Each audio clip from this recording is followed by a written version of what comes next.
તો વડોદરાના પારોલ યુનિવર્સિટી કેમ્પસમાં આજે એક ઐતિહાસિક પળ સર્જાઈ, જેમાં ભારતીય ક્રિકેટ ટીમના સૌથી સફળ કેપ્ટનમાંના એક અને કેપ્ટન કુલ તરીકે કરોડો યુવાનોના દિલમાં સ્થાન ધરાવતા મહેન્દ્રસિંહ ધોની પારોલ યુનિવર્સિટીના મહેમાન બન્યા હતા.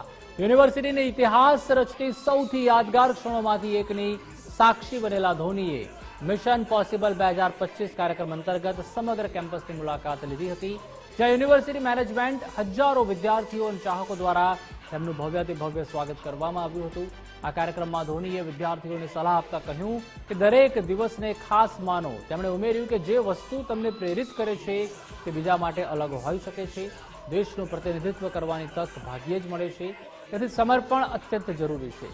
કાર્યક્રમમાં પારોલ યુનિવર્સિટીના પ્રેસિડેન્ટ ડોક્ટર દેવાંશુ પટેલે ઉપસ્થિત લોકોને સંબોધન કરતા જણાવ્યું હતું કે યહાં પોસિબલ હૈ કેમ્પેઇન એ આધારિત છે એ વિચાર પર કે અમારા વિદ્યાર્થીઓ જેટલું વિચારે છે તેના કરતાં તેઓ અનેક ગણા વધુ સક્ષમ છે. યુનિવર્સિટીની જવાબદારી છે કે વિદ્યાર્થીઓને તક, એક્સપોઝર અને પ્રેરણા પૂરી પાડે, જેથી તેમની ક્ષમતાઓ બહાર આવી શકે.